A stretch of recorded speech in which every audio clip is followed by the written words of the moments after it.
Good morning. We're in the end game now. This is the second to last week in First John. We won't make it all through next week if I do one a day because we are reaching the end of First John. Go ahead and see if you can translate First John 5:14. Here's my translation. And this is the boldness that we have with him, that if something we should ask according to his will, he hears us. So this is a very interesting promise, as it were. Um, it suggests that God won't give us every request that we make, but if we ask requests that are within His will, then He will hear us. And hearing usually has a sense of Him doing what we're asking. Now, on the one hand, if I don't think that this is what's called a tautology, that uh, God will grant us what He wants to grant us. Um, that would be a statement that wouldn't actually mean much. I think perhaps it implies that God is open to a range of our requests. God doesn't just have one will. God doesn't have just one um, thing that He wants. God is not, in my opinion. It's not just my opinion. This is a theological position. God has not simply determined everything that will happen, but that God has given some freedom to the creation, and He's given some freedom to us in Christ, that we can ask more than one thing. In fact, we can ask two different things. Lord, um, uh, I would like to leave. Lord, I would like to stay.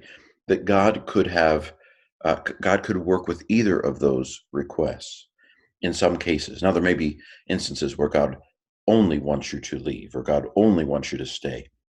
But there may be a circumstance where you could ask either to go or to stay, and it would be within God's will.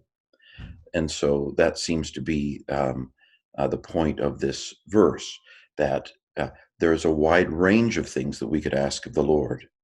And if we ask according to His will, He will grant it.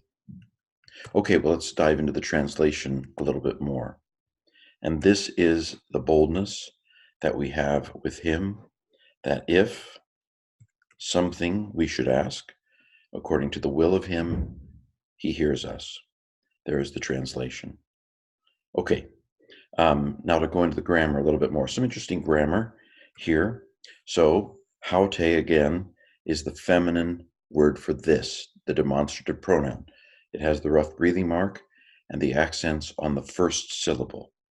And this is the boldness that. This is a relative pronoun. A relative pronoun looks like a noun ending without a word. This particular noun ending is feminine, it's singular, it's accusative.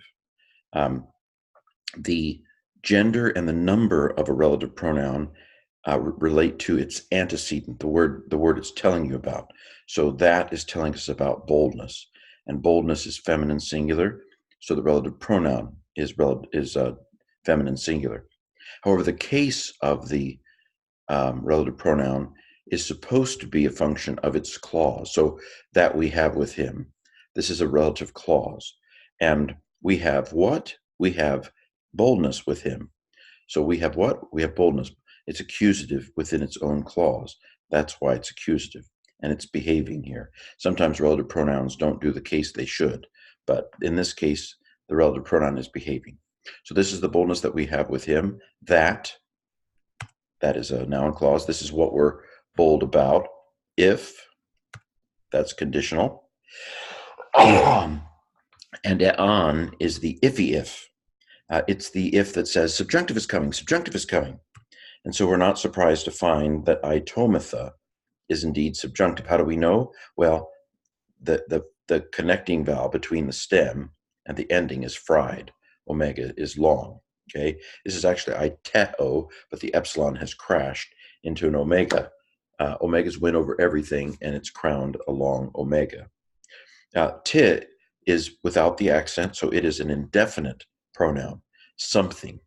If t had had the accent, it could have meant why, or it could have meant what as a question. However, without the accent, it is a indefinite, something.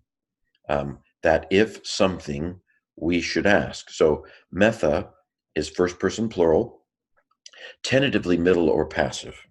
So we have all the letters of the present are there. So this is a present, middle or passive, subjunctive, first plural from aiteo. Now, which is it? Is it middle or passive?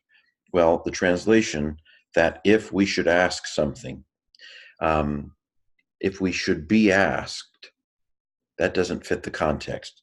And so I'm going to go with middle, that this is a present middle subjunctive, first plural from aiteo. The middle is basically a supercharged active.